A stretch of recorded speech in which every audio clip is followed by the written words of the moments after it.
So if we think of information seeking as learning, the user perceives an absence of knowledge or an absence of information. We learned about this in Taylor's progression of the levels of the information need. So the visceral need would be that the user perceives an absence of knowledge. The user seeks to obtain information in order to construct knowledge. This is where the learning part comes into play. This requires that the user navigate, understand, and learn about an information system and the information, the collection of information in the system, as well as the topic itself. So just knowing enough about your topic to be able to formulate a query, that's not the only kind of information that you need in order to be an effective information seeker. You also need to know how to work the system that you're using, whatever that system is. If you're in Google, then you need to know that you should use quotation marks if you want to search something as a phrase, or that you can use specialized commands with the colon in order to filter information certain ways. Regardless of the information system, you do have to have at least two different kinds of knowledge going on in order to, number one, use the information system, and number two, formulate appropriate queries and recognize the relevance of documents based on your topical information understanding.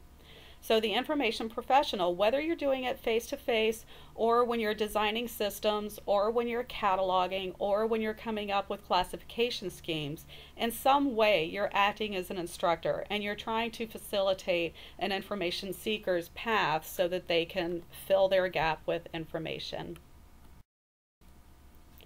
So as information professionals, we have certain teaching opportunities, obviously in your face-to-face interactions, but also in your behind-the-scenes construction and organization and management of information systems. The interface design for information systems can be very powerful in helping or hindering a person's navigation to the appropriate information. So when they design the interface, how much system information do they put out there for users to see? You don't want to put too much because you don't want to overwhelm users with irrelevant information, but you want to put enough that they can learn how to use the system if they're having any trouble. Putting system information in some way helps the user develop a mental model of how the system works. If you think about getting around in a city, if you know the city, you have sort of a mental map of the city. Otherwise, if you're going like just by a GPS, you know how a GPS will only show you zoom down to a very tight level, the turn by turn of where you're going. So you know the next turn that you need to make, but you don't know overall in the big picture where you are. Well, that's a really good metaphor for what it can be like to navigate in an information system. The more the user has an accurate mental map or mental model of the information space, the contents of the collection, the way that the information works, the way that the information describes information and how it answers queries and so on and so forth, then the more easily they can navigate around difficulties. Again, if you're on the GPS and you're turning and then there's a tree down in the road, that's not going to be on your GPS and you're going to have to figure out a detour. Of course, the GPS will adjust when you turn around and start going a different way, but you still fundamentally won't know where you're going. It's much easier to make those adjustments if you already know the city pretty well and you can backtrack and take a back road that you might have been familiar with. The interface design can how the system will work and what kinds of behaviors will be appropriate within the system. And accurate expectations are really important to satisfactory interaction in a system, because few things are more frustrating when you're interacting with an information system than when you type in a query and you're expecting to get results that match your query and meet your information need, and you get results that have nothing to do with what you were talking about. That can be frustrating, and when you start messing with the positive affect of an information seeker, then you can sort of deter them from continuing down the information seeking path in a positive manner. So that's how the interface design be a teaching opportunity for those of us who can participate in the design of information systems. The more you're thinking about the pedagogical aspect of information seeking, I think the better able you will be to design positive and effective information systems. Now, in the construction of indexes, thesauri, and subject headings, all the same things are true. These are basically ontological types of resources. They are print resources, and they can also be found online. And these are things that can provide information about a collection. Like I said before, the Library of Congress subject headings, which is a giant list of, I don't even know how many terms, easily hundreds of thousands of terms, and 5 giant print volumes. The Library of Congress subject headings can be browsed by someone who wants to determine what the subjects are of items that are found in the Library of Congress collection.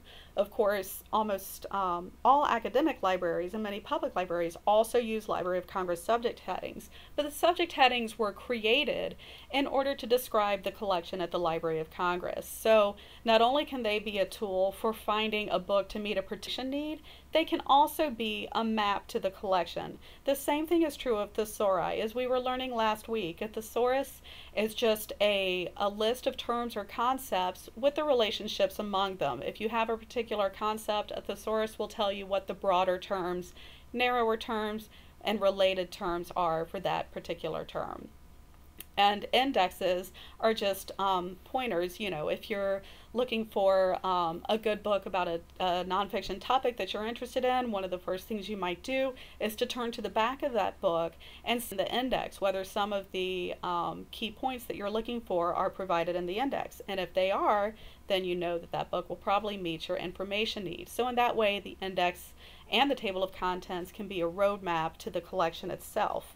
As you create these kinds of tools as an information professional, or maybe you're selecting them as a collection developer for a library, think about the extent to which these tools can instruct users. And as you're working with users in a face-to-face kind of interaction, then try to choose tools that can help the user or the patron learn about the information collection and learn about the information system. And if that can be done seamlessly on their way to getting the right information, then that's all the better.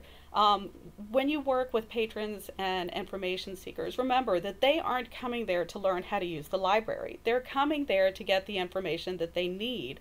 So the less cognitive load that you give them in learning how to use the systems, the more cognitive power they'll have left over to apply to their information task. So here's an example of teaching in an information system. This is a screenshot from a catalog record in the University of Maryland Library's online catalog. And the system is teaching the user that there are certain things that they can find out about books in this particular catalog. They can find out things such as the title, the publisher, the physical description, the subject headings, the ISBN number, so on and so forth. So in this way, just by presenting the information with appropriate labels, hello Skimp, to the information user in the information seeking interface, then the system can help the user understand how that system works. And note that the selection of these particular kinds of information is an active ontology. The kinds of information I mean are the ones that are circled with the big arrow that points to the word ontology. So the ontology of the library's catalog is that there are certain aspects of a book that are worth recording, and that those are the aspects that we will use to define and describe the universe of books and the University of Maryland Library's catalogs. There are plenty of other things that you could say about any book in the University of Maryland Library catalogs, but those things are not part of the ontology that's being presented to the user. Instead, the people who constructed this system selected a limited number of elements that will be used to describe books, and those are the elements that create the fields for a bibliographic record that we see here. The categories that are used to navigate an information system can also teach the user about the contents of the system.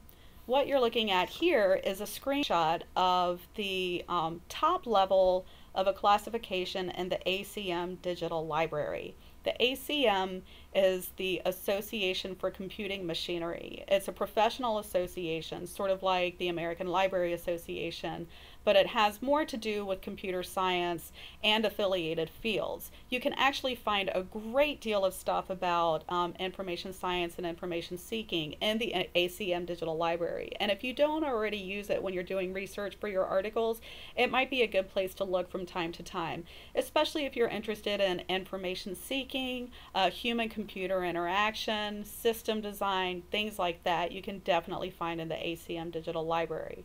But all of that aside, the reason why I pulled this screenshot is because when an author submits an article to one of the publications cataloged by the ACM, they're supposed to submit some keywords for cataloging their articles. Yes, authors sometimes catalog their own work. Not a good idea. Anyway, in the ACM, that's how they do it. And the authors are told to select their cataloging terms, their descriptors, from the ACM classification. The ACM classification has this list of top-level classes, and then there's a sub-hierarchy beneath all of those. And so an author is allowed to pick, I think, one or two descriptors from this classification to describe where their article should go. So these categories, this sort of goes to the positivist ontology that we were looking at on a previous slide that said that reality is constructed of fixed categories. There is little room for new categories at the top level of this classification. Maybe if they get together every year or two to add new terms to the bottom of the classification, to the leaf notes, that might be done. But the fundamental nature of the organization was established when they created the top level of this classification. Now, the epistemology that's going on here is that when a user comes to the ACM Digital Library, if they click to browse through the classification to try to get to articles or resources about a particular topic, the first thing that they're going to see is this list. So this is the ACM's way of teaching its users what the possible avenues of inquiry or exploration are in their collection, in the ACM Digital Library. It's their way of saying, these are the main categories of information that you'll find within. Click on the name of the category to see more detail.